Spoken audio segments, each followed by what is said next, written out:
Hi friends, class room PSലേക്ക് ഏവർക്ക് സ്വാഗതം. 2024 നടന്ന khadi board LDC stage 5 നിന്നൊരു ക്വസ്റ്റ്യൻ ആണ്. കേരളത്തിന്റെ സ്വപ്ന പദ്ധതിയായ വിഴിഞ്ഞം തുറമുഖം ഏത് താലൂക്കിലാണ് സ്ഥിതി ചെയ്യുന്നത്? കേരളത്തിന്റെ സ്വപ്ന പദ്ധതിയായ വിഴിഞ്ഞം തുറമുഖം ഏത് താലൂക്കിലാണ് സ്ഥിതി ചെയ്യുന്നത്?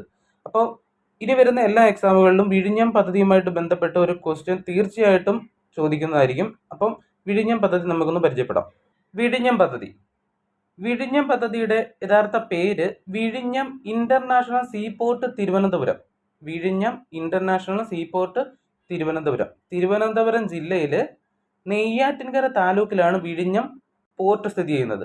അപ്പോൾ തിരുവനന്തപുരം ജില്ലയിലെ നെയ്യാറ്റിൻകര താലൂക്കിലാണ് വിഴിഞ്ഞം പോർട്ട് സ്ഥിതി ചെയ്യുന്നത്. വിഴിഞ്ഞം പോർട്ടിന്റെ പേരാണ് വിഴിഞ്ഞം ഇന്റർനാഷണൽ സീപോർട്ട് തിരുവനന്തപുരം.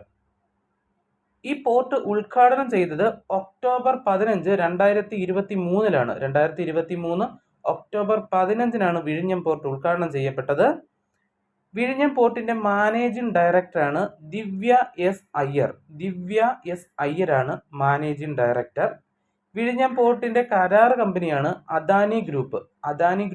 40 വർഷത്തേക്കാണ് വിഴിഞ്ഞം പോർട്ട് ലീസിനെടുത്തിരിക്കുന്നത്. അപ്പൊ കരാർ കമ്പനി അദാനി ഗ്രൂപ്പ് 40 വർഷത്തേക്ക്.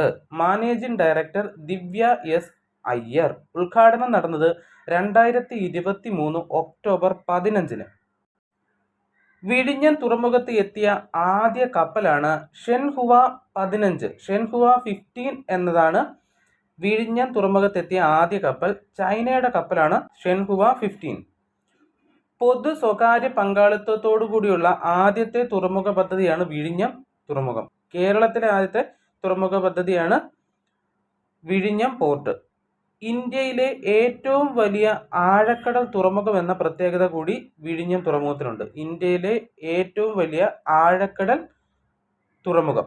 വിഴിഞ്ഞം പോർട്ടിന് 20 മീറ്റർ സ്വാഭാവിക ആഴമുള്ളതിനാൽ 400 മീറ്റർ വരെ നീളമുള്ള കപ്പലുകൾ ഇവിടെ അടുപ്പിക്കാൻ കഴിയും. 20 മീറ്ററിൽ കൂടുതലാണ് ഇവിടുത്തെ സ്വാഭാവിക ആഴം.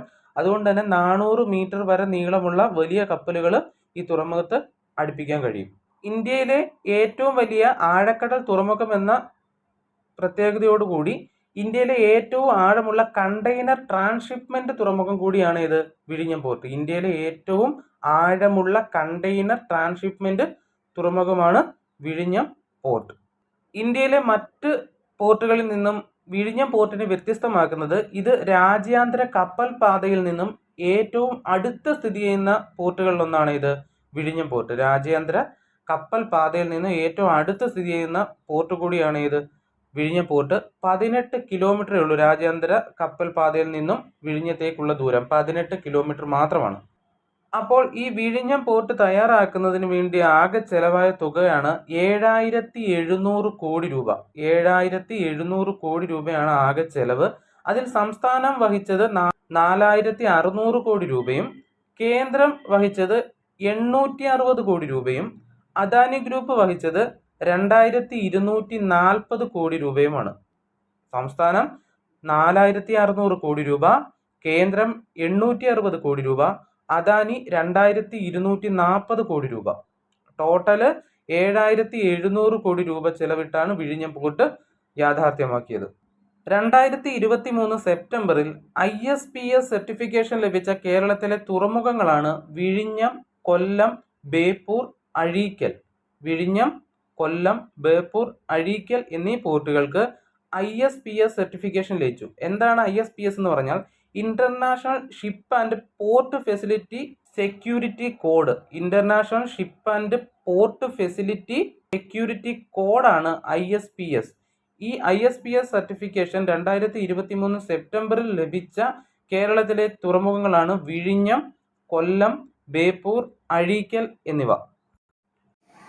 കേരള തുറമുഖ വകുപ്പ് മന്ത്രിയാണ് VN വാസവൻ. കേരള തുറമുഖ വകുപ്പ് മന്ത്രി VN വാസവൻ. കേന്ദ്ര തുറമുഖ വകുപ്പ് മന്ത്രിയാണ് സർബാനന്ദ സോനോവാൾ. കേന്ദ്ര തുറമുഖ വകുപ്പ് മന്ത്രിയാണ് സർബാനന്ദ സോനോവാൾ. 2023 ഒക്ടോബർ 15 വിഴിഞ്ഞം യാഥാർത്ഥ്യമായതോടുകൂടി ഇന്ത്യയിൽ നിലവിൽ ഇപ്പോൾ 14 തുറമുഖങ്ങളുണ്ട്. 14 തുറമുഖങ്ങൾ. കൊച്ചി, വിഴിഞ്ഞം ഇവ രണ്ടും കേരളത്തില്, എണ്ണൂർ, ചെന്നൈ, തൂത്തുക്കുടി ഇവ മൂന്നും തമിഴ്നാട്ടിൽ, എണ്ണൂർ, ചെന്നൈ, തൂത്തുക്കുടി തമിഴ്നാട്, മംഗലാപുരം കർണാടക, വിശാഖപട്ടണം ആന്ധ്രാപ്രദേശ്, മർമഗോവ ഗോവ, മുംബൈ ജവഹർലാൽ നെഹ്റു പോർട്ട് ട്രസ്റ്റ് ഇവ രണ്ടും മഹാരാഷ്ട്രയിൽ, മുംബൈയും ജവഹർലാൽ നെഹ്റു പോർട്ട് ട്രസ്റ്റ് മഹാരാഷ്ട്ര, കാണ്ട്ല ഗുജറാത്തില്, പാരദ്വീപ് ഒഡീഷ, ഹാൽഡിയ പശ്ചിമ ബംഗാൾ, കൊൽക്കത്ത പശ്ചിമ ബംഗാൾ. അപ്പോൾ ഹാൽഡിയയും കൊൽക്കത്തയും പശ്ചിമ ബംഗാളിലുള്ള പോർട്ടുകളാണ്. Thank you. ക്ലാസ്സുകൾ നിങ്ങൾക്ക് ഉപകാരപ്രദമായി തോന്നുന്നുവെങ്കിൽ ലൈക്ക് ചെയ്യുക, ഷെയർ ചെയ്യുക, സബ്സ്ക്രൈബ് ചെയ്യുക.